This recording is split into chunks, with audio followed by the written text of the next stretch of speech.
El viento helado del anochecer, un presagio del cruel invierno que se avecinaba, azotaba el rostro de Isadora, pero el frío que sentía en la piel no era nada comparado con el hielo que se había instalado en su alma. Frente a ella se erguía la casona de los espinos, una silueta oscura y decrépita contra un cielo de tonos violetas y grises. Los aldeanos la llamaban la boca del lobo, una tumba donde ni siquiera los cuervos se atrevían a anidar. Pero para Isadora, con el pequeño Mateo aferrado a su falda, aquel lugar maldito representaba la única y desesperada tabla de salvación en un mar de indiferencia y miedo.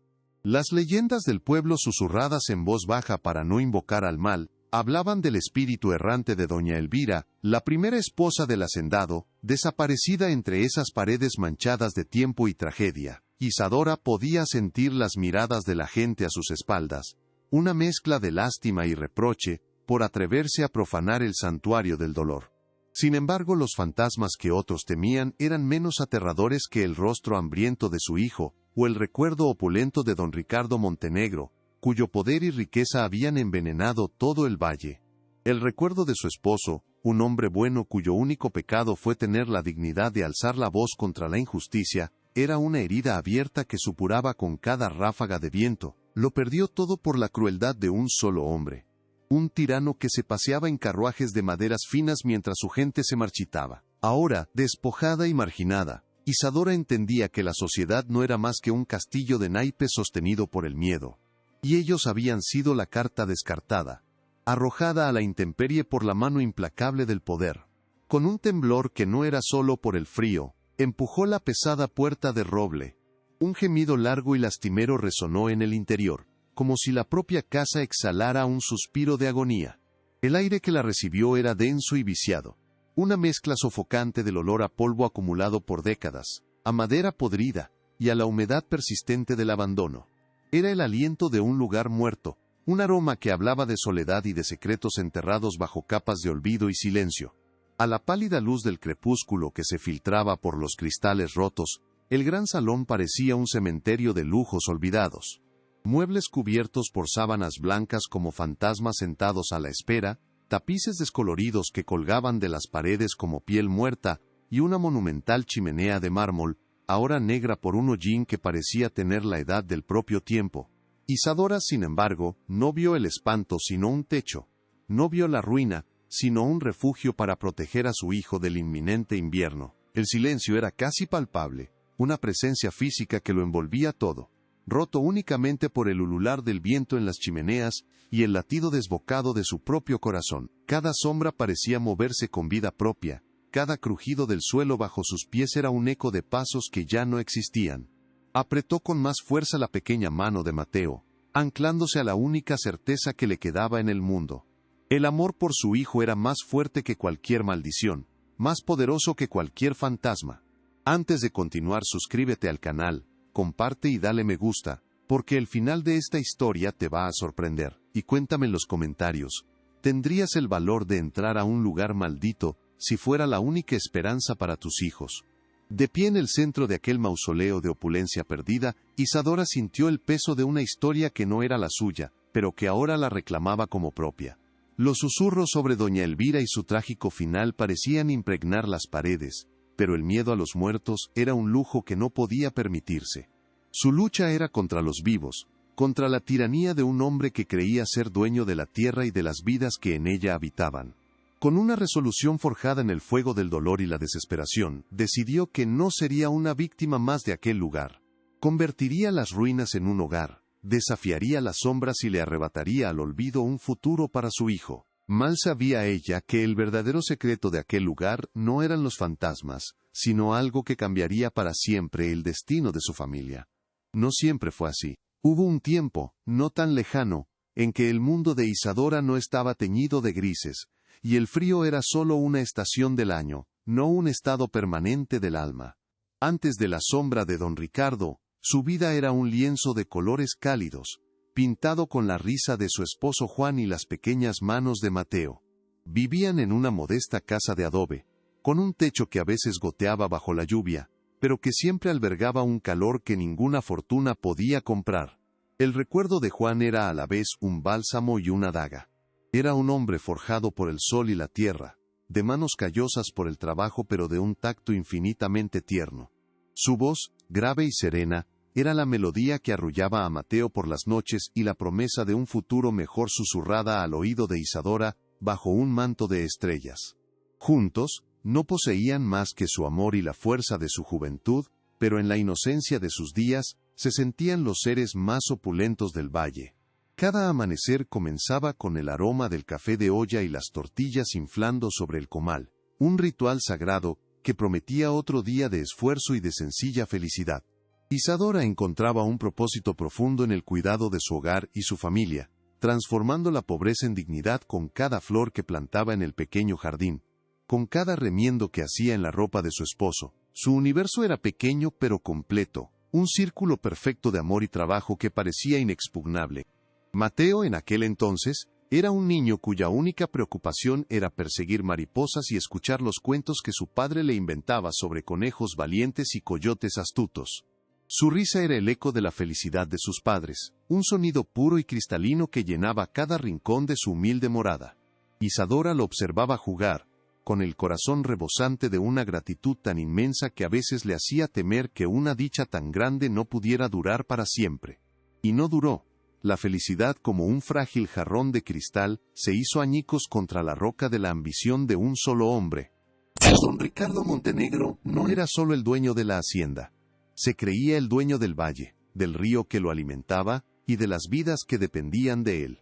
Su poder era una sombra que se extendía sobre cada parcela de tierra, un recordatorio constante de que la voluntad de los humildes no era más que un susurro frente al estruendo de su riqueza.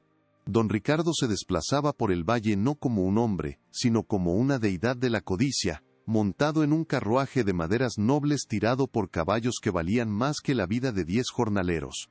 Vestía con la arrogancia del poder, con botas de cuero reluciente que jamás habían tocado el lodo y anillos de oro que destellaban con una luz fría y cruel. Su mirada era la de un tasador, evaluando el mundo no por su belleza, sino por su valor monetario. La tragedia se sembró el día en que don Ricardo, en su insaciable sed de expansión, decidió desviar el cauce del río para regar sus vastos campos de caña de azúcar, dejando que las milpas de los campesinos se secaran bajo un sol implacable. El agua, que era la sangre de la tierra, se convirtió en propiedad privada, y el hambre comenzó a asomarse como un espectro en las puertas de las familias del valle. El silencio del pueblo fue un grito ahogado de miedo.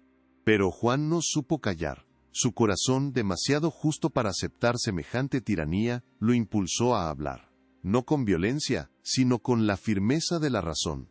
Se presentó ante el hacendado, no como un siervo, sino como un hombre libre, pidiendo clemencia no para él, sino para todos. Isadora lo vio marchar esa mañana, con el estómago encogido por un presentimiento oscuro, una mezcla de orgullo por su valentía, y un terror paralizante por las consecuencias. Don Ricardo lo escuchó con una sonrisa gélida, una máscara de cortesía que no lograba ocultar el desprecio en sus ojos. No hubo un debate, solo una sentencia velada, una promesa de que la insolencia de un simple jornalero no quedaría sin castigo.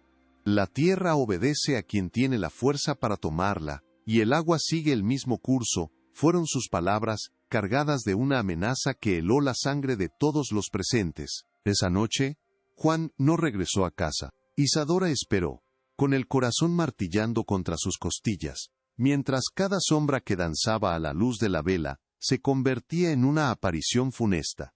La luna ascendió y descendió en el cielo, y con las primeras luces del alba, su esperanza se marchitó como las milpas sedientas del valle. Supo, con una certeza que le desgarró el alma, que nunca más volvería a escuchar su voz. Fueron otros jornaleros quienes lo encontraron al amanecer, en un recodo del camino.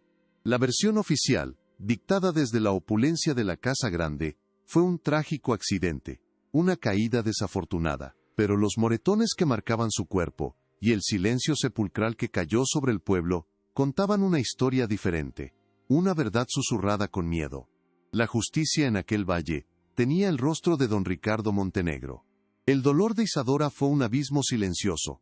No hubo gritos, solo un vacío inmenso que devoró los colores de su mundo, dejando únicamente cenizas y un frío que se instaló en la médula de sus huesos. En el modesto funeral, las miradas de sus vecinos eran huidizas, cargadas de una lástima temerosa. Nadie se atrevía a ofrecer más que un pésame susurrado, por miedo a que la sombra del hacendado también los alcanzara. La crueldad de Montenegro no terminó con la muerte de Juan. Apenas una semana después, cuando la tierra sobre la tumba de su esposo aún estaba fresca, el capataz de la hacienda se presentó en su puerta. No venía a ofrecer consuelo, sino a ejecutar la última fase de la venganza de su patrón. Traía la orden de desalojo, una hoja de papel que sentenciaba a Isadora y a su hijo al desamparo absoluto. Isadora suplicó, con la dignidad rota en 1000 pedazos, no por ella, sino por el pequeño Mateo, que se aferraba a su falda sin comprender la magnitud de la catástrofe. Le rogó al capataz que tuviera piedad, que les permitiera quedarse hasta que pasara la temporada de lluvias. Pero el hombre, cuyo rostro era una máscara de indiferencia tallada por años de obediencia ciega, se limitó a negar con la cabeza, sus ojos vacíos de toda compasión. Con una brutalidad metódica, los hombres del capataz arrojaron sus escasas pertenencias a la calle. El pequeño baúl de madera que guardaba la ropa de Juan, los juguetes que él mismo había tallado para Mateo, la silla mecedora donde Isadora arrullaba a su hijo. Cada objeto era un fragmento de su vida feliz, ahora profanado y expuesto sobre el polvo del camino como basura. La humillación fue un fuego que le quemó las mejillas y el alma. Se sintió despojada no solo de su hogar sino de su propia identidad. Era una viuda, una paria, una molestia que debía ser borrada del paisaje para que la tiranía de don Ricardo pudiera seguir floreciendo sin obstáculos.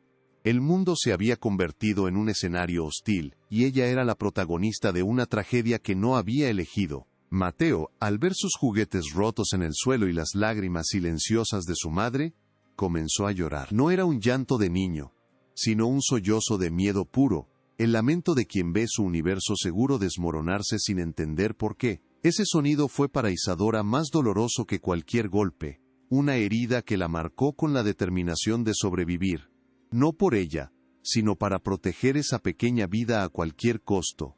La puerta de su hogar se cerró con un golpe seco y definitivo, sellando su pasado. De pie, en medio del camino, con su hijo en brazos y la mirada perdida en el horizonte, Isadora sintió el peso abrumador de la soledad. El sol, que antes la había reconfortado, ahora parecía un ojo indiferente en un cielo vasto y vacío. Estaban solos, arrojados a la intemperie por la mano de un hombre sin alma.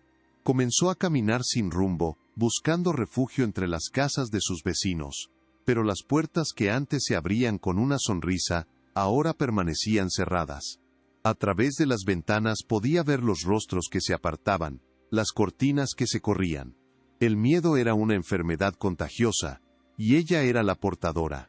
El pueblo, cómplice en su silencio, la había condenado al exilio.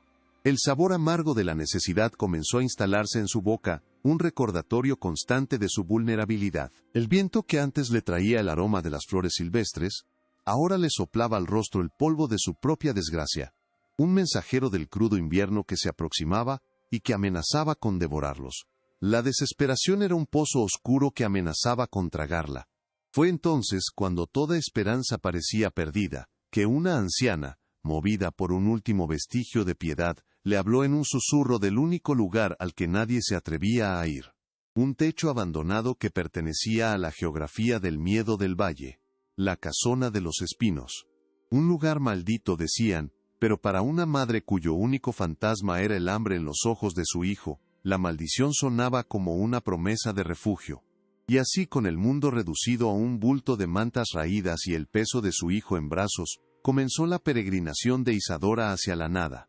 La primera noche la pasaron a la intemperie, acurrucados contra el muro de adobe de la iglesia, un santuario cuyas puertas de madera maciza se habían cerrado para ellos tan herméticamente como los corazones de quienes rezaban dentro. El frío de la tierra se filtraba a través de sus ropas delgadas, un frío húmedo y penetrante que parecía buscar la médula de sus huesos para instalarse allí y apagar el último rescoldo de calor vital. Mateo temblaba en sus brazos, un temblor incontenible que no era solo por la helada, sino por el miedo silencioso que había aprendido a no expresar con llanto. Isadora lo envolvía con su propio cuerpo, susurrándole historias de soles cálidos y veranos eternos, un vano intento de tejer un refugio con el hilo de sus palabras. Pero las palabras no podían acallar el rugido de sus estómagos vacíos, ni detener el avance de la noche. que los cubría con su manto oscuro como si quisiera hacerlos desaparecer para siempre. Los días que siguieron fueron un borrón de humillación y rechazo. Cada puerta en la que Isadora tocaba, pidiendo no caridad sino trabajo, se cerraba con una prisa que era casi violenta. Las caras de sus antiguos vecinos, personas con las que había compartido fiestas y penas, se volvían máscaras de piedra.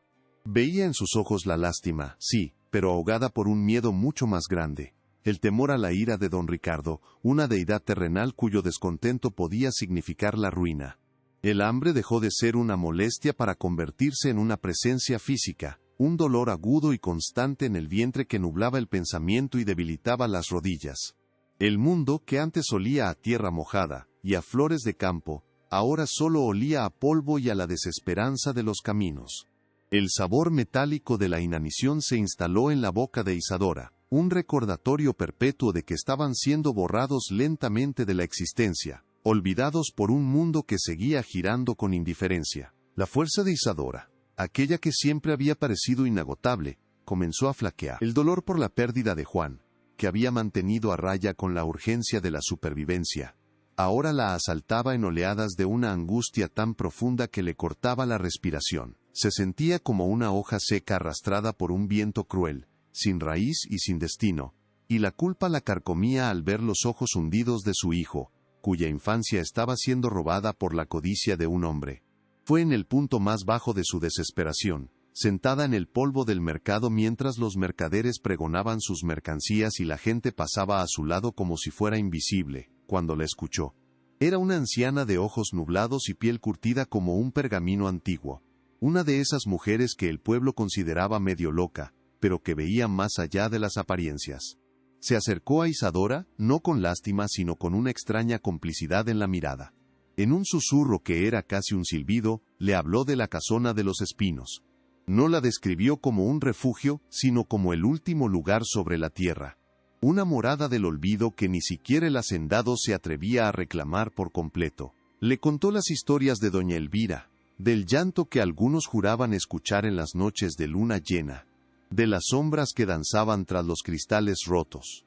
Era una advertencia, pero en las palabras de la anciana, Isadora escuchó una posibilidad. El miedo le recorrió la espina dorsal, un escalofrío que no tenía nada que ver con el frío. La idea de pasar una noche bajo un techo habitado por espíritus era aterradora, una violación a todas las creencias con las que había crecido. Pero entonces miró a Mateo, que dormitaba en su regazo, pálido y frágil, y un tipo diferente de miedo, mucho más visceral y poderoso, se apoderó de ella.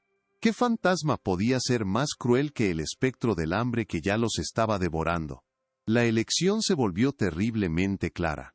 Los muertos no podían hacerle más daño del que ya le habían hecho los vivos. Los susurros de un alma en pena eran menos aterradores que el silencio de un pueblo cómplice. La maldición de una casa abandonada era preferible a la condena de morir de frío y de olvido a la vera de un camino. En ese instante, una nueva fuerza nació de las cenizas de su desesperanza. No era la resignación de una víctima, sino la resolución de una guerrera. Se levantó del suelo, sacudiéndose el polvo que era símbolo de su humillación. Agradeció a la anciana con una inclinación de cabeza, un gesto que sellaba un pacto silencioso entre dos mujeres marginadas por el mundo. Ya no caminaría sin rumbo, ahora tenía un destino, por oscuro y aterrador que fuera. Esta historia, la de una madre que se atreve a caminar hacia la boca del lobo para salvar a su hijo, es un testimonio de una fuerza que desafía al tiempo y al olvido. Si el coraje de Isadora ha tocado tu corazón, ayúdanos a que la llama de su relato no se apague. Comparte su viaje, únete a nosotros, y permite que tu apoyo sea la voz que grite en el silencio, anunciando que incluso en la noche más oscura, la justicia encontrará su amanecer. Con Mateo firmemente sujeto contra su pecho, Isadora comenzó a caminar hacia las afueras del pueblo, en dirección a la colina donde la casona de los espinos se recortaba contra el cielo como un diente roto. Cada paso era un acto de fe y de desafío. Dejaba atrás la indiferencia de la gente, el recuerdo de la crueldad, y caminaba hacia un futuro incierto, armada únicamente con el amor por su hijo. El viento soplaba con más fuerza a medida que se alejaba del valle, como si las fuerzas de aquel lugar maldito intentaran disuadirla, empujándola hacia atrás. Pero Isadora no vaciló. Inclinó la cabeza, protegiendo el rostro de Mateo con su rebozo, y siguió avanzando, con los músculos tensos por el esfuerzo y el corazón latiendo con una mezcla de terror y una extraña y amarga esperanza. La gente del pueblo, desde la seguridad de sus hogares, la observó marchar.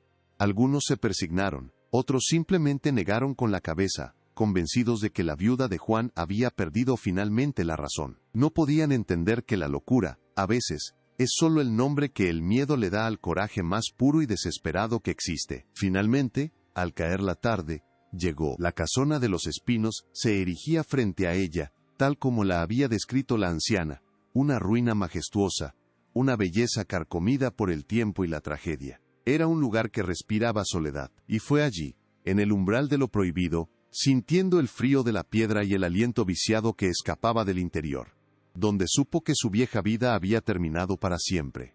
El umbral de la casona de los espinos no era una simple entrada, sino la frontera entre el mundo de los vivos y el reino del olvido. Al cruzarlo, Isadora sintió como si una cortina invisible, tejida con el aliento de los años y el frío de la soledad, cayera a sus espaldas, sellándola dentro. El aire en el interior era una presencia sólida, un miasma de polvo milenario, madera húmeda y el inconfundible hedor de la decadencia. Cada partícula que flotaba en los débiles rayos de luz parecía contar una historia de abandono, un susurro silencioso de la opulencia, que se había rendido a la lenta conquista del tiempo. Mateo se aferró a ella, escondiendo su rostro en los pliegues de su falda, no por miedo a los fantasmas de las leyendas, sino por el instintivo terror que inspira un lugar al que la vida ha abandonado por completo. Isadora lo levantó en brazos, su pequeño cuerpo un ancla de calor y propósito en medio de aquel océano de frío y penumbra. Sus propios miedos, agazapados en el fondo de su alma, fueron silenciados por la necesidad primordial de protegerlo. Este mausoleo no sería su tumba, decidió con una ferocidad silenciosa, sería su fortaleza. La primera noche fue una prueba de fuego y hielo. Encontraron refugio en lo que debió ser una pequeña sala de costura, la habitación menos expuesta a las corrientes de aire que silbaban por los pasillos como almas en pena. Con las pocas mantas que poseían improvisaron un nido sobre el suelo polvoriento, acurrucados el uno contra el otro en busca de un calor que sus propios cuerpos apenas podían generar. Isadora no durmió, permaneció en vigilia escuchando la sinfonía de la casa moribunda, los crujidos de la madera, el golpeteo de una contraventana suelta y el ulular del viento, que parecía llevar consigo los lamentos de todos los que habían sufrido entre aquellos muros. Con la primera luz del alba, una luz gris y acuosa que apenas lograba perforar la suciedad de los cristales, comenzó su hercúlea tarea. No era una limpieza, era una resurrección. Armado con un trozo de madera como escoba y su propio rebozo para limpiar, Isadora declaró la guerra a décadas de abandono. Las telarañas colgaban del techo como sudarios olvidados, tan densas y antiguas que parecían hechas de hilo de plata y polvo. Cada rincón era un santuario para la podredumbre, cada mueble una reliquia fantasmal cubierta por una sábana de olvido. Sus manos, ya acostumbradas al trabajo duro, pronto se llenaron de astillas y ampollas. Los músculos de su espalda ardían con una protesta constante, y el polvo se le metía en la garganta, haciendo que cada respiración fuera un esfuerzo áspero. Pero con cada metro cuadrado de suelo que liberaba de su capa de suciedad, sentía que no solo estaba limpiando una casa, sino también su propia alma, barriendo los vestigios de la humillación y el desamparo. Estaba reclamando un espacio, por pequeño que fuera, en un mundo que la había desechado. Los días se convirtieron en una rutina de supervivencia brutal y agotadora. Descubrió un viejo pozo en el patio trasero, cuya agua, aunque con un sabor a hierro y tierra, era un tesoro más valioso que cualquier oro. Pasaba las mañanas limpiando y las tardes buscando leña entre los árboles caídos que rodeaban la propiedad, siempre con Mateo a la vista, enseñándole a distinguir las bayas comestibles de las venenosas, convirtiendo la desesperación en una lección de resiliencia. El hambre era un compañero constante, un dolor sordo que a veces se agudizaba hasta convertirse en una garra que le retorcía las entrañas. Lo poco que encontraban, algunas raíces y los frutos silvestres, lo compartían con una solemnidad casi religiosa. Isadora siempre se aseguraba de que Mateo comiera primero, engañando a su propio estómago con tragos de agua y la promesa de que mañana tal vez sería un día mejor. Su amor de madre era un milagro que convertía la escasez en sustento. Poco a poco, una pequeña sección de la casona comenzó a ceder ante su indómita voluntad. La antigua cocina, con su monumental chimenea de piedra, se convirtió en el corazón de su nuevo mundo. Después de días de fregar el hollín y destapar el tiro, logró encender el primer fuego. La llama, débil y vacilante al principio, creció hasta convertirse en una danza dorada que proyectaba sombras cálidas sobre las paredes, ahuyentando no solo el frío, sino también una parte de la opresiva soledad del lugar. El crepitar del fuego fue el primer sonido de vida que aquella casa había escuchado en años, una melodía de esperanza en medio de un silencio sepulcral. Esa noche, por primera vez, comieron algo caliente, una sopa aguada de raíces hervidas.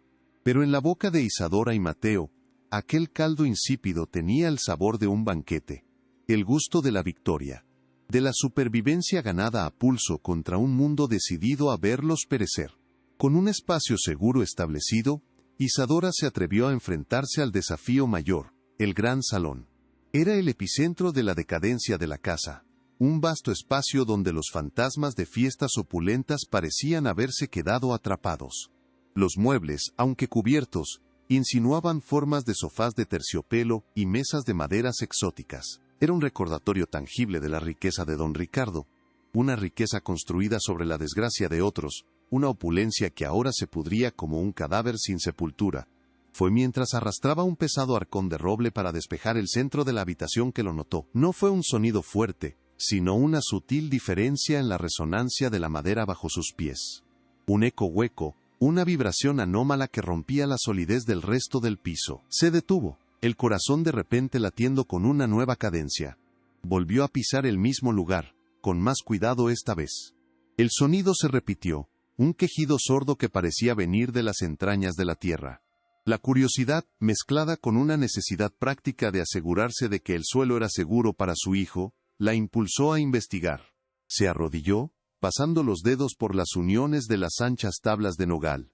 El polvo y la cera acumulada habían sellado las grietas, pero en una sección, sintió un ligero movimiento, un juego casi imperceptible. Usando la punta de un hierro que había encontrado en la chimenea, comenzó a hacer palanca con cuidado en el borde de una de las tablas. La madera, reseca por los años, se resistió con un crujido agónico, como si no quisiera revelar el secreto que había guardado durante tanto tiempo. El esfuerzo hizo que el sudor perlera su frente, a pesar del frío del salón. Finalmente, con un último y doloroso quejido, la tabla cedió. El aire que ascendió desde la oscuridad debajo no era el olor a tierra húmeda que esperaba, sino un aroma más complejo, el de papel viejo, cuero seco y el perfume marchito de flores guardadas. Con el corazón en un puño, asomó la cabeza en el pequeño hueco. No había un tesoro de monedas relucientes ni joyas que pudieran comprar su salida de la pobreza. En su lugar, descansando sobre un lecho de tierra seca, había un bulto envuelto en lo que una vez fue un fino paño de lino, ahora amarillento y frágil por el paso del tiempo. Por un instante, una ola de decepción la invadió. Su lucha no sería aliviada por un golpe de suerte, pero había algo en la forma cuidadosa en que el paquete estaba envuelto, en el silencio solemne del escondite, que le decía que lo que había allí era importante. Con manos temblorosas, lo sacó a la luz. El lino se deshizo parcialmente al tacto, revelando su contenido. Lo primero que vio fue un diario, encuadernado en cuero oscuro, con las esquinas desgastadas por el uso. A su lado, un delicado relicario de plata, ennegrecido por la oxidación, colgaba de una cadena rota. Isadora se sentó en el suelo polvoriento, el silencio del gran salón, ahora cargado de una tensión expectante. Dejó el relicario a un lado y abrió el diario. Las páginas, quebradizas y manchadas por la humedad, estaban cubiertas por una caligrafía elegante y fluida, aunque en algunas partes los trazos se volvían erráticos, desesperados, como si la mano que escribía estuviera temblando de miedo o de rabia. La primera página llevaba un nombre y una fecha que le helaron la sangre. Elvira de Montenegro, 1875. Era el diario de la mujer cuyo fantasma, según la leyenda, todavía vagaba por aquellos pasillos. No había encontrado un tesoro, había encontrado la voz de una muerta. Con una mezcla de temor reverencial y una necesidad imperiosa de saber.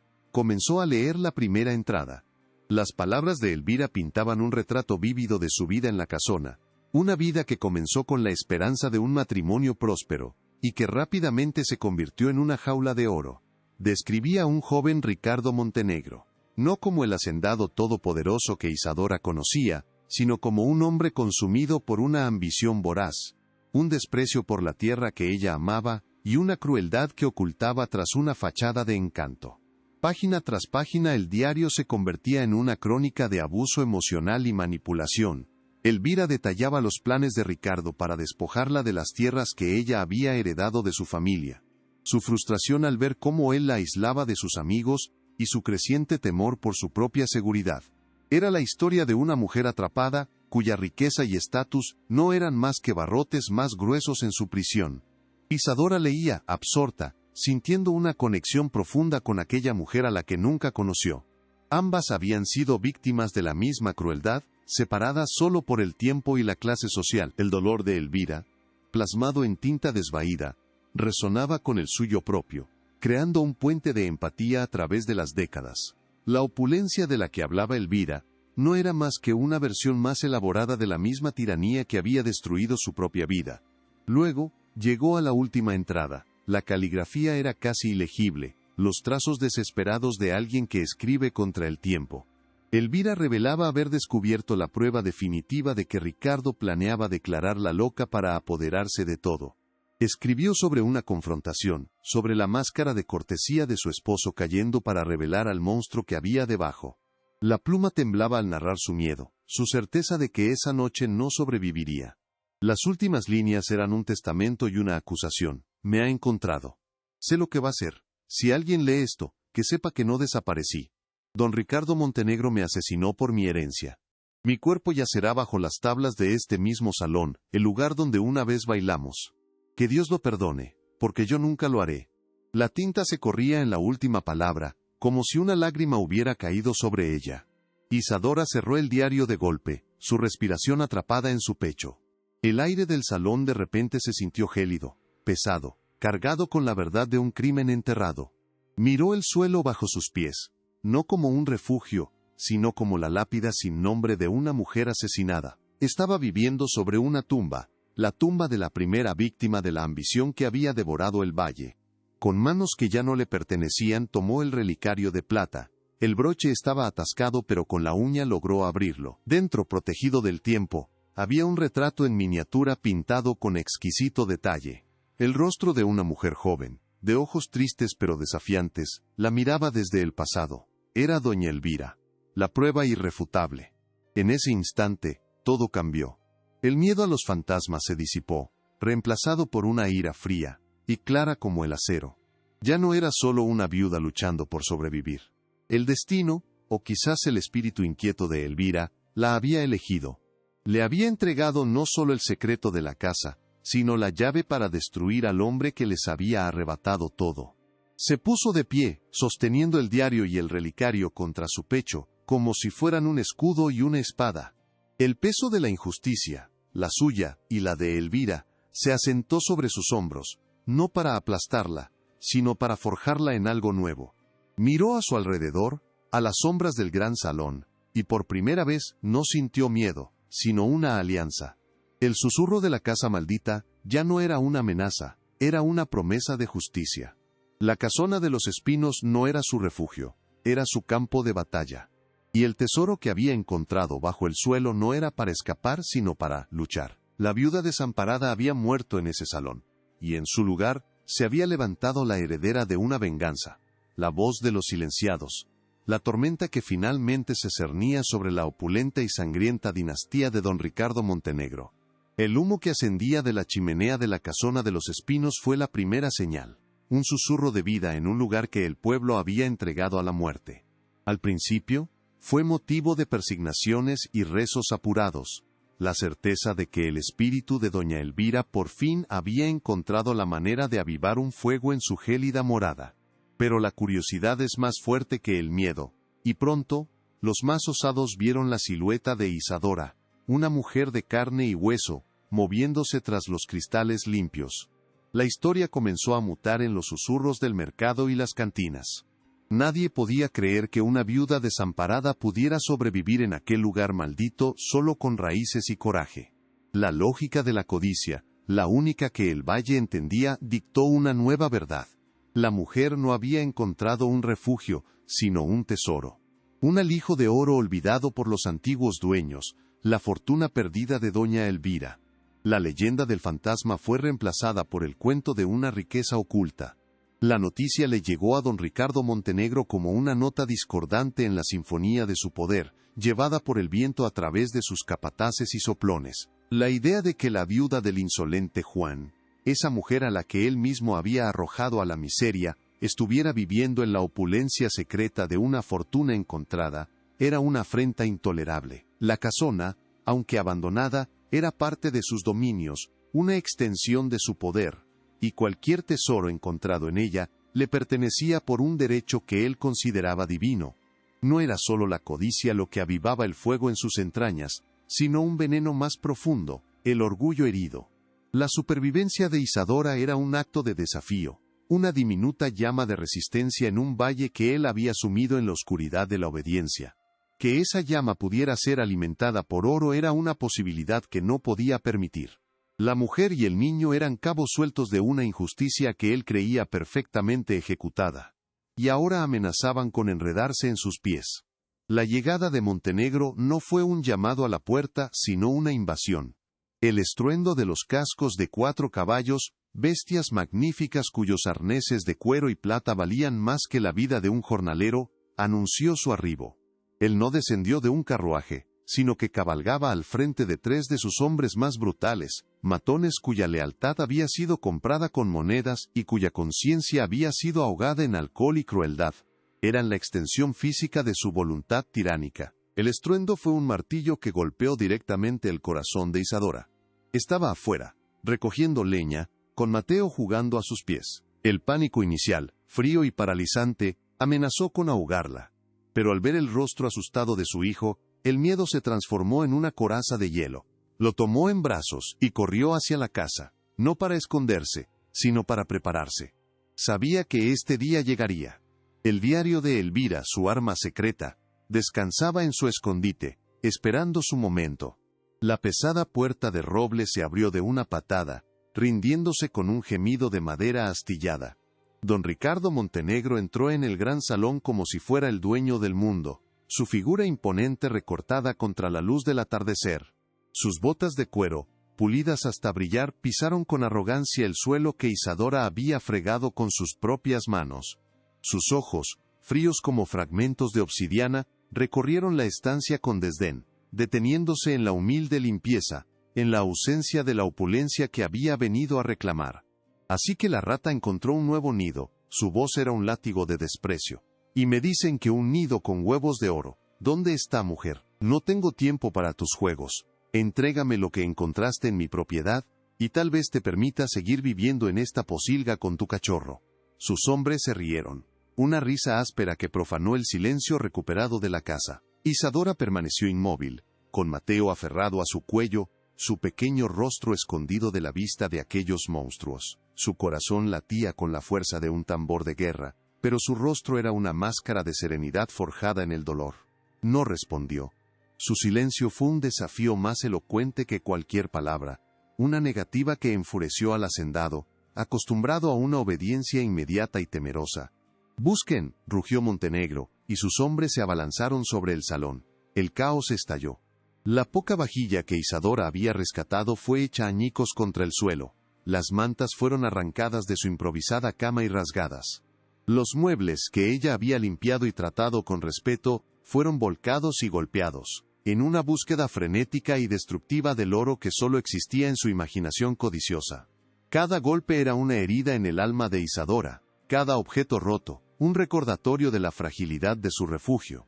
Mientras el caos se arremolinaba a su alrededor, una calma gélida descendió sobre Isadora.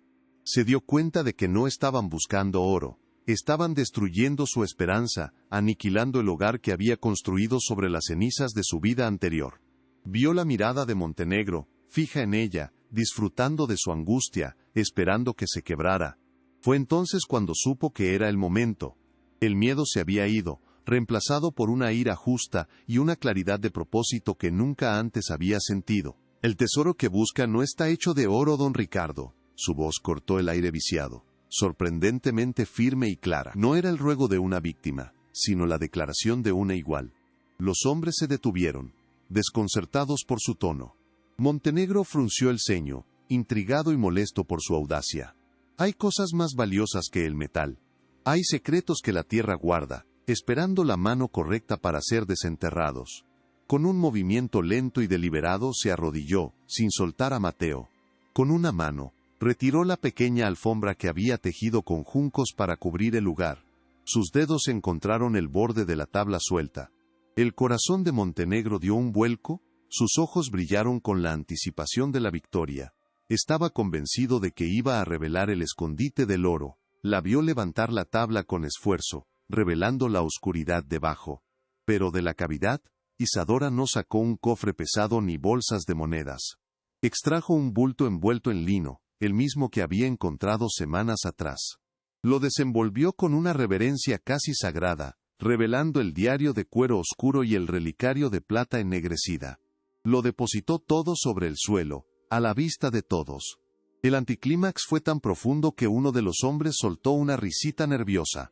Una carcajada áspera y burlona brotó de la garganta de Montenegro. ¿Esa es tu fortuna? ¿Un libro viejo y una baratija? Me has hecho venir hasta aquí por basura. Se acercó, dispuesto a patear los objetos y a ella con ellos, pero la risa murió en sus labios cuando Isadora, con un movimiento lento, abrió el relicario. La luz del atardecer se reflejó en el diminuto retrato pintado, el rostro de una mujer joven y triste. El color abandonó el rostro de don Ricardo, reconoció la joya. Reconoció el rostro. Era un fantasma de su pasado, un crimen que creía enterrado bajo 20 años de silencio y miedo. Su arrogancia se resquebrajó, revelando por un instante al joven asesino que había sido, al hombre que había matado por la ambición que ahora lo consumía por completo. Isadora no le dio tiempo a recuperarse. Abrió el diario con una solemnidad que llenó la habitación. «Este no es un libro viejo», dijo, su voz resonando con una autoridad que no era suya, como si otro espíritu hablara a través de ella. «Es la voz de su esposa. Es el testamento de doña Elvira». Los hombres del hacendado retrocedieron un paso, sus rostros rudos ahora pálidos por la superstición. La maldición de la casa de repente se sentía terriblemente real. «¿Qué locura estás diciendo, mujerzuela?», siseó Montenegro, pero su voz había perdido su filo. Había un temblor en ella, una nota de pánico que Isadora detectó con una satisfacción amarga. «Ella escribe sobre usted», continuó Isadora, pasando una página con su dedo. «Sobre su crueldad. Sobre su plan para robarle sus tierras. Y escribe», hizo una pausa dramática, levantando la vista para clavar sus ojos en los de él. «Sobre su última noche. Escribe que temía que usted la matara». El silencio en el salón era ahora tan denso que parecía tener peso. El viento, que antes era solo un sonido, ahora parecía el susurro de un alma en pena. Los hombres de Montenegro se miraban unos a otros, el miedo a lo sobrenatural superando su lealtad al hombre que les pagaba. Este no era el trabajo por el que habían firmado. No estaban allí para luchar contra fantasmas. «Me ha encontrado», leyó Isadora, su voz adoptando un tono lastimero y aterrador, como si canalizara a la propia Elvira. «Sé lo que va a hacer. Si alguien lee esto, que sepa que no desaparecí. Don Ricardo Montenegro me asesinó por mi herencia». Cada palabra fue un clavo en el ataúd de la arrogancia de Montenegro. Y entonces, Isadora pronunció la frase final, la que sellaría su destino.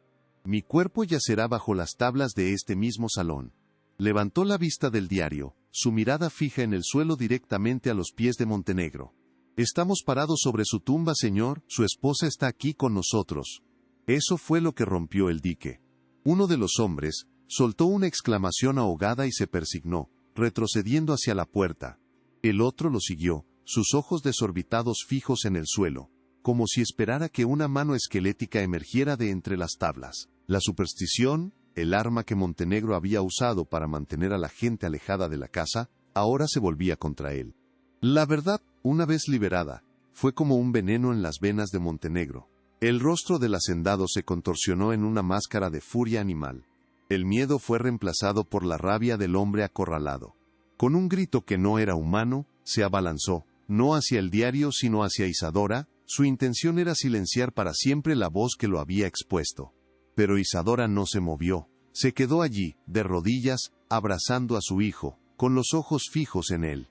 No había miedo en su mirada, solo un desprecio helado, y la fuerza de dos mujeres unidas por la tragedia.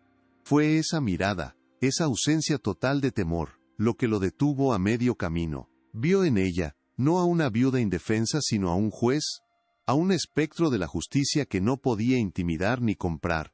Derrotado no por la fuerza, sino por el fantasma de su propio crimen, Montenegro se detuvo, jadeando. Miró a sus hombres, que se acobardaban en la puerta, negándose a intervenir en lo que ahora veían como un asunto entre el diablo y los muertos. Estaba solo. Por primera vez en su vida, el hombre más poderoso del valle estaba completamente solo.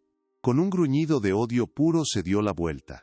«Esto no ha terminado, perra», escupió las palabras, cargadas de una promesa de una venganza terrible. «Disfruta de tu casa de fantasmas. Pronto, tú y tu bastardo se unirán a ellos». Y con esa amenaza, salió del salón, casi derribando a sus propios hombres en su prisa por abandonar aquel lugar que se había convertido en su sala de juicio. Cuando el sonido de los caballos al galope se desvaneció en la distancia, el silencio que regresó al salón era diferente. Ya no era el silencio del abandono, sino el silencio de la victoria. Isadora se quedó temblando, no de miedo, sino por la adrenalina de la batalla. Miró a su alrededor, al desorden, a la destrucción. Habían intentado destruir su hogar, pero en su lugar, habían cimentado su fortaleza. Abrazó a Mateo con fuerza, besando su cabeza. Había ganado. Había enfrentado al monstruo y lo había hecho retroceder. El diario de doña Elvira ya no era solo un secreto, era un arma que había demostrado saber usar. La guerra no había terminado, pero esa noche, en el corazón de la casona de los Espinos, una viuda y su hijo habían ganado la batalla más importante de sus vidas. La justicia por fin había encontrado una voz. La euforia de la victoria fue tan efímera como el último rayo de sol que se desvanecía en el horizonte. Apenas el eco de los cascos de los caballos se perdió en la noche, un frío más profundo que el del invierno se apoderó de Isadora. La amenaza de don Ricardo no había sido el delirio de un hombre humillado, sino una sentencia de muerte. Sabía, con una certeza que le helaba la médula, que él volvería, no con hombres asustados por fantasmas, sino con fuego, con la brutalidad silenciosa de asesinos a sueldo que no temían a los muertos, solo al peso del oro en sus bolsillos. La casona, su fortaleza, se había convertido de pronto en una trampa mortal. Los días siguientes fueron una agonía de vigilancia perpetua. Isadora apenas dormía, sobresaltándose con cada crujido de la casa, con cada susurro del viento que ahora sonaba como el preludio de un ataque. Durante el día, trabajaba con una energía febril, atrancando ventanas y reforzando puertas, pero sabía que eran gestos inútiles contra un poder como el de Montenegro. El miedo por Mateo era una garra constante en su garganta, un terror que la obligaba a mantener a su hijo siempre a su lado, hablándole en susurros para no delatar su presencia al silencio expectante que los rodeaba.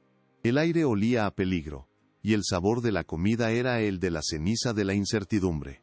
Fue en la tercera noche de vigilia, mientras observaba la luna pálida a través de un cristal roto, que la estrategia se forjó en su mente. No podía esperar a que la bestia viniera a su guarida. Tenía que llevar la lucha a su territorio, pero no con armas, sino con la única espada que poseía: la verdad. Comprendió que el diario de Elvira no era solo una prueba, era una reliquia, y las reliquias pertenecían a la Iglesia. El miedo del pueblo a don Ricardo solo podía ser vencido por un miedo más antiguo y poderoso: el miedo a la condenación divina. Su plan no sería un ataque frontal, sino una semilla de justicia plantada en el único terreno que Montenegro no podía quemar por completo: el alma del pueblo. Al amparo de la oscuridad más profunda, justo antes del alba, Isadora se deslizó fuera de la casona. Con Mateo dormido, y envuelto en un rebozo contra su pecho, y el diario y el relicario protegidos en una bolsa de tela, emprendió el camino hacia el pueblo. Cada sombra era un enemigo potencial, cada sonido de un animal nocturno era el eco de un perseguidor. El miedo era un compañero físico, pero su resolución era una armadura. No se dirigía a la casa de un vecino, sino al único lugar que representaba una autoridad superior a la del hacendado, la iglesia parroquial, y al único hombre que podría ser su improbable aliado, el padre Anselmo. El padre Anselmo era un hombre anciano, cuya fe se había erosionado por décadas de ver cómo la injusticia florecía impunemente bajo el sol de su valle. Recibió a Isadora con una mezcla de lástima y recelo, su rostro una máscara de cansancio a la luz de una única vela. Escuchó su historia con la paciencia de quien ha oído innumerables lamentos, listo para ofrecer consuelo y nada más. El poder de Montenegro era un hecho de la vida, tan inmutable como las estaciones, y desafiarlo era una locura que él, en su pragmática vejez, había dejado de considerar hacía mucho tiempo. Pero entonces Isadora no suplicó, no lloró. Con una solemnidad que impresionó al sacerdote, le entregó el diario de Elvira. No le pidió que creyera su palabra, sino que leyera la de una mujer muerta.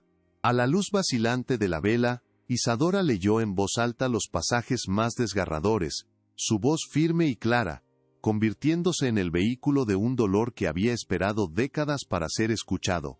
Las elegantes y desesperadas palabras de Elvira llenaron la pequeña sacristía, un eco del pasado que se sentía terriblemente presente, una confesión que pesaba más que cualquier pecado que el padre hubiera escuchado en el confesionario.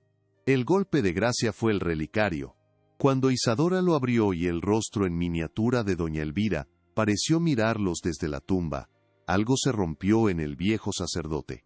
Recordaba a esa joven, recordaba la opulencia de su boda y la oscuridad que la había rodeado después. La prueba física, tangible, de un alma cuya desaparición había aceptado en silencio, fue una espina en su conciencia. Vio en los ojos de Isadora, no la locura, sino la misma determinación justa que una vez vio en su esposo Juan, y sintió la vergüenza de su propia cobardía. Con una decisión que lo sorprendió a él mismo, el padre Anselmo se convirtió en su cómplice. Sabía que las autoridades locales eran marionetas de Montenegro, por lo que su plan fue más audaz. Envió a su sacristán más leal en un viaje de 2 días a la capital del estado, con una carta sellada dirigida a un magistrado conocido por su incorruptibilidad y su aversión a los tiranos terratenientes. La carta no pedía una investigación, sino que anunciaba el descubrimiento de una reliquia sagrada y un testamento que requería la presencia de la ley para ser ejecutado públicamente. Era una trampa envuelta en piedad. El domingo siguiente, el plan se puso en marcha. El padre Anselmo, desde el púlpito, anunció una misa especial e inesperada para el descanso eterno del alma de doña Elvira de Montenegro, citando un descubrimiento milagroso, que traería paz a su espíritu errante. La noticia corrió por el valle como la pólvora. Era una invitación que don Ricardo no podía rechazar sin levantar sospechas, forzado a participar en el teatro de su propia piedad para mantener su estatus de benefactor del pueblo. La iglesia se llenó como nunca, el aire espeso con una mezcla de devoción, morbo y una tensión casi insoportable. Don Ricardo llegó en su carruaje más ostentoso, un vehículo de maderas pulidas y terciopelo carmesí, un monumento rodante a su poder. Entró en la iglesia con la arrogancia de un rey visitando una provincia lejana, asintiendo con condescendencia a los campesinos que le abrían paso. Se sentó en la primera banca, su rostro una máscara de solemne pesar, sin saber que no estaba asistiendo a una misa, sino a su propio juicio. Isadora, sentada en la última fila con Mateo, era casi invisible, una sombra esperando el momento de reclamar la luz. Justo cuando el padre Anselmo iba a comenzar la homilía, las puertas de la iglesia se abrieron de par en par. No era un feligrés tardío, sino el magistrado don Esteban Herrera, flanqueado por 2 soldados rurales con rifles al hombro. Su presencia fue un trueno en el silencio del santuario. Con voz autoritaria, anunció que venía en respuesta a una grave denuncia que tocaba el honor de la familia Montenegro y la santidad de la tierra. Todas las miradas se clavaron en don Ricardo, cuyo rostro pasó de la confusión a una furia helada. Fue entonces cuando Isadora se levantó y caminó por el pasillo central no como una viuda desamparada, sino con la dignidad de un profeta. La gente se apartó a su paso, un murmullo recorrió la congregación. Se detuvo frente al altar, no miró al hacendado sino al magistrado. «Yo soy la denunciante», dijo, su voz resonando en la acústica sagrada. «Y mi testigo es la mujer por la que hoy rezamos». Entregó el diario y el relicario al magistrado Herrera, quien los examinó con una gravedad que silenció hasta el último susurro. El magistrado, de pie frente a toda la comunidad, leyó la última entrada del diario de Elvira. Su voz, entrenada en la ley y la retórica, dio a las palabras de la difunta un peso irrefutable. La acusación de asesinato, leída en la casa de Dios, fue una bomba que destrozó la fachada de don Ricardo. El grito ahogado del pueblo fue unánime. Una ola de horror y comprensión que finalmente lavó el miedo. La tiranía de Montenegro, construida sobre el silencio, no pudo sobrevivir al poder de una verdad revelada. La derrota de Montenegro no fue una batalla, fue un colapso. Cuando el magistrado, con una voz de acero, ordenó la exhumación inmediata en el gran salón de la casona de los Espinos, don Ricardo intentó huir. Pero los campesinos que antes se encogían ante él, ahora, envalentonados por la verdad y la presencia de la ley, le bloquearon el paso. Su riqueza no podía comprar su salida. Su poder se había evaporado. Fue humillado, reducido a un criminal común ante los ojos de aquellos a quienes había aterrorizado durante décadas. El descubrimiento de los restos de Elvira bajo las tablas fue solo la confirmación de lo que ya todos sabían. La justicia, aunque tardía, había sido absoluta. Años después, el valle era otro. El río volvía a correr por su cauce natural, alimentando las milpas que ahora pertenecían a las familias que las trabajaban. La sombra de la hacienda Montenegro se había disipado, reemplazada por la luz de una comunidad próspera y libre. La casona de los Espinos, lejos de ser un monumento a la tragedia, se había transformado. Isadora, con la compensación otorgada por la justicia y la ayuda de la comunidad, la había restaurado, convirtiendo sus amplios salones en una escuela para los niños del valle y un taller de oficios para las mujeres. Isadora ya no era la viuda marcada por el dolor, sino doña Isadora, una matriarca respetada, cuya sabiduría y fortaleza eran la piedra angular de la nueva era del valle. Su rostro ahora mostraba las serenas marcas del tiempo, y sus ojos, que habían visto tanto sufrimiento, ahora reflejaban una paz profunda. El olor a polvo y moho había sido reemplazado por el aroma del pan horneándose en la vieja cocina, y el de los libros nuevos en la biblioteca. El sonido del viento en las chimeneas ahora se mezclaba con las risas de los niños aprendiendo a leer. Mateo se había convertido en un joven fuerte e inteligente, con la bondad de su padre en el corazón y la resiliencia de su madre en la mirada. A diferencia de los otros niños de su generación, él no creció bajo el yugo del miedo, sino con el conocimiento de que la justicia era posible, y que el coraje de una sola persona podía cambiar el destino de muchas. Era el legado viviente de la lucha de su madre, el futuro por el cual ella se había atrevido a entrar en la boca del lobo. A veces, en las tardes tranquilas, Isadora caminaba hasta el pequeño cementerio de la iglesia, donde doña Elvira ahora descansaba en una tumba digna, cubierta de flores silvestres. No iba a rezar por un fantasma, sino a conversar en silencio con el espíritu de una mujer que, a través del tiempo, se había convertido en su aliada y hermana en la desgracia. Había encontrado en la casa maldita no solo un refugio, sino su propósito. Y en el diario de una muerta, no solo la clave de su venganza, sino el mapa para la liberación de todo un pueblo. La historia de la viuda que se mudó a la mansión que nadie quería se convirtió en una leyenda, contada junto al fuego en las noches de invierno. Una historia que enseñaba a los niños que los verdaderos tesoros no son de oro ni de plata, sino que se encuentran escritos en tinta desvaída, en la verdad oculta bajo el suelo, y que el amor de una madre, armado de coraje, es una fuerza más poderosa que cualquier tirano, capaz de hacer florecer la esperanza en el más maldito de los lugares. Así, el eco de la historia de Isadora se asiente en el valle no como el susurro de un fantasma, sino como un himno a la resiliencia del espíritu humano. Su viaje, que comenzó en el umbral del miedo y la desesperación, nos revela una verdad tan antigua como las piedras del río. La opulencia y el poder, construidos sobre la injusticia y el sufrimiento ajeno, no son más que castillos de arena esperando la marea de la verdad. La verdadera fortaleza no reside en los muros de una hacienda, sino en la determinación inquebrantable de un corazón que lucha por aquello que ama. La casona de los Espinos, antes un símbolo de tragedia y olvido, se convirtió en el crisol donde el dolor de Isadora se forjó en coraje. Nos enseña que los lugares que el mundo maldice o abandona a menudo, guardan los secretos más profundos y las verdades más liberadoras. Lo que la sociedad desecha como ruinas, una madre desesperada puede transformarlo en el cimiento de un nuevo mundo, demostrando que un hogar no está hecho de paredes, sino del amor y la seguridad que se construyen dentro de ellas. El verdadero tesoro que Isadora desenterró no brillaba con el frío destello del oro, ese metal que tanto anhelaba la codicia de Montenegro. Su fortuna fue una herencia de tinta y papel, la voz de una mujer silenciada que clamaba justicia desde la tumba. Esta es la lección universal de su saga. La riqueza material puede ser robada, puede pudrirse y desaparecer, pero el conocimiento, la verdad y el coraje que nace de ella son posesiones que nadie puede arrebatar. Son el único legado que trasciende el tiempo. La historia de Isadora es un espejo en el que se reflejan las luchas de tantos que han sido aplastados por el peso de la tiranía. Nos recuerda que el silencio de un pueblo, nacido del miedo, es el suelo más fértil para que crezca la maldad.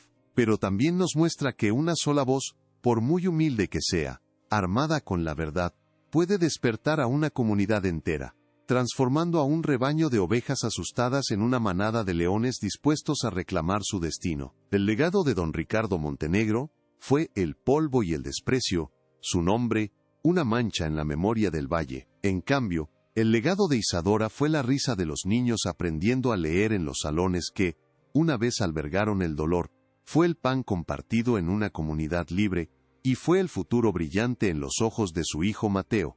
Su vida nos grita que la verdadera inmortalidad no se consigue acaparando poder, sino sembrando esperanza en el corazón de los demás.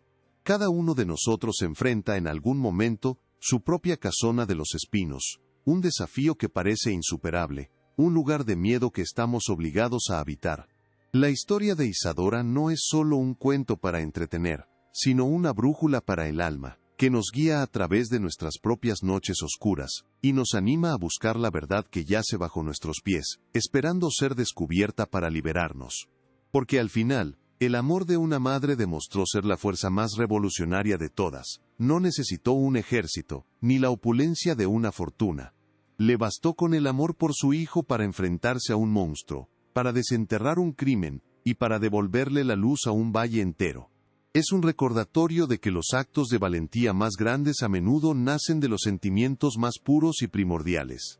Si esta historia ha tocado tu corazón y ha encendido una chispa de esperanza en tu interior, te invitamos a suscribirte a nuestro canal, a compartir este relato y a dejarnos un me gusta, para que la llama de la justicia nunca se apague. Queremos que estas leyendas de coraje lleguen a todos los rincones, como un recordatorio del poder que reside en cada uno de nosotros. Cuéntanos en los comentarios qué lección te llevas de este viaje. ¿Es la fuerza de una madre, el poder de la verdad, o la certeza de que ninguna tiranía es eterna? Leemos cada uno de sus pensamientos, porque sus historias y sus reflexiones son el verdadero tesoro que enriquece a nuestra comunidad. Queremos leer tu historia.